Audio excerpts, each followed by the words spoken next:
Okay, everybody, today I'm interviewing Anthony Skinner, who has written a new book called The Worship Smart Book, Actionable Tips for Real-World Worship. And I've been checking this thing out this weekend. It is awesome.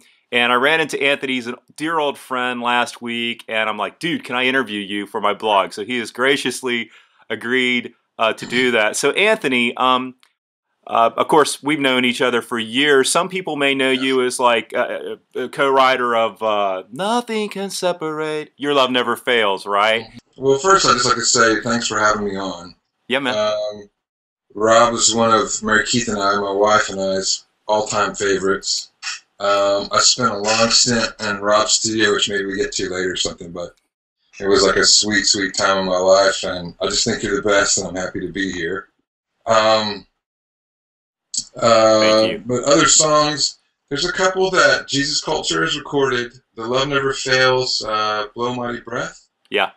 And then Love that song. There's on the last Bethel Live, Jen sang one of my songs, Forever and a Day. Oh, yeah. Yeah. Well, hey, let's talk a little bit about the book. Yeah. All right. So I got to say, I'm going to hold it up here one more time. The Worship Smart Book. This is an awesome book. And I'm a guy who teaches and, and I have a lot of experience leading and stuff. And I got to say that when I saw this book and I started looking through it, I'm like, this is just what I'm looking for as a worship pastor, training my team. I'm in a new situation right now where I'm bringing up a whole new team, people who, a lot of the things of like deep worship and really heartfelt worship, it's all newer. This just has such great lesson plans and ideas, discussions even you can have in a rehearsal or that kind of thing. I thought it might be cool, Anthony, to go through like a couple of these chapters. For example, one question I would ask you, and you can refer to the book or not, but you have a chapter here on how to lead your congregation, 9 ways to get your congregation to sing. You like here, point number 7, give subtle hints to your congregation to join in worship. What you want to do is defuse the situation. There's a lot of music in any sort of situation. It's a lot in storytelling. It's all about building tension and then releasing the tension. Mm-hmm. And there's points where you do want to let the tension increase for a real purpose.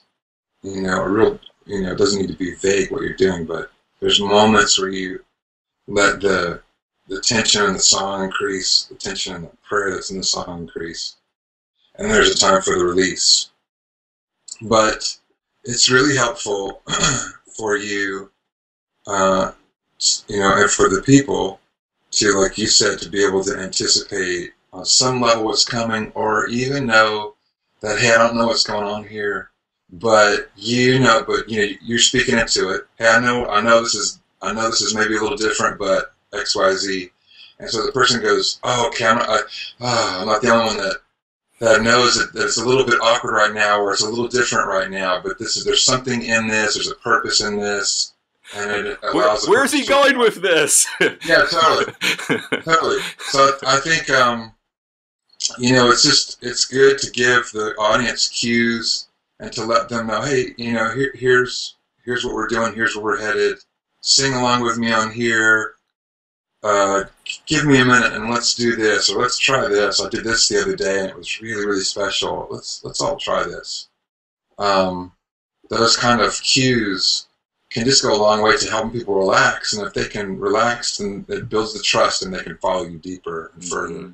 I feel like, when you're leading worship, this is your 15 minutes, this is your 45 minutes, and the goal is to meet people where they are and take them as far as you can in that given time that you have, Mm-hmm. So, to build trust, and help people, give them a comfort zone, it's good. I noticed in one of your chapters you had like phrases, literally phrases to use to encourage the band. Do you have phrases that you use to encourage the congregation like that, to help people relax, feel at ease, trust you, that kind of thing? Yeah, I think like I just said, like there's a chapter in the book that specifically relates, just to kind of hit on what you just talked about, when you're working through a rehearsal or whatever with your band, or whether you're not even in rehearsal, whatever it is, learning to encourage a person through a matter, as opposed to, pointing out the fault and bringing them down, and leaving them kind of less than they were before. You want to leave them more encouraged and feeling like they can grab onto the task, that they're ready for the task. For an audience, I think we can sometimes complicate the issue, but I think to say, hey, I tried this last week and it was really, really neat what happened. Can we all try that? Mm-hmm. And it's like, oh, okay, this might be a little different, but let's do it. And then just simple things like, sing with me here, or let's sing that chorus again, or can y'all feel that? I mean, there's a lot of times, somebody's like, wow, I feel something, and you just speak into it, you identify it, and it helps bring your audience together. It's just, you're kind of always constantly doing this thing. They're the sheep and you're the shepherd, you're leading them, and you're all bringing them into a unified conversation with God.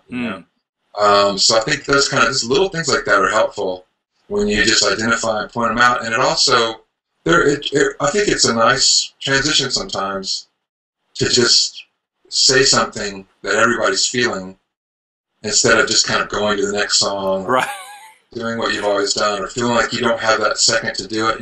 Yeah, makes it more like family.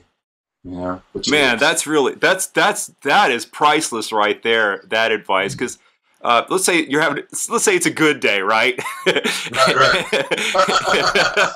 And you're just you're feeling the pleasure of God in the situation, and you come to the end of the song and it's like, wow, do we applaud, or it's like you kind of almost don't want to spoil the moment, so yeah, what do you say there when it's like, wow, God, we really feel your presence here, Yeah, sometimes it's important to pause. We have pauses in the Psalms, and I think it's sometimes it's important just to say, wow, this is such a special moment. Let's just pause and be quiet for a moment. Mm-hmm. And it gives everybody a minute to soak in what you've done, instead of just jumping onto the next thing, whatever it is that's kind of in your agenda or in your set list. Right. And it makes your set and your music that you're playing more accessible. It makes, I think, God more accessible in the moment. You're opening it all up to whatever the need is, at that point in time.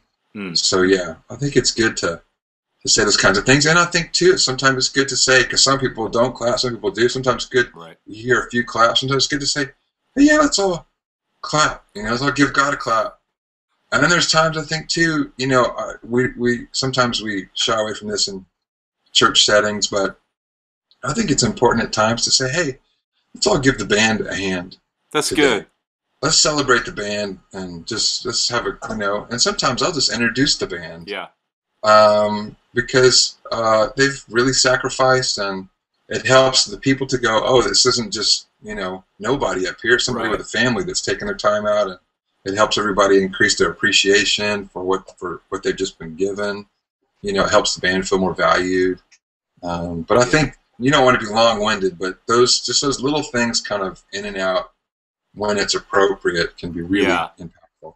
Yeah, that's really good. And not only does it encourage your team, but I also think it helps everybody just feel more connected, with one another. You get that koinonia going. Definitely. Yeah. And I'll say something too, just real quickly about the book, because you totally nailed it.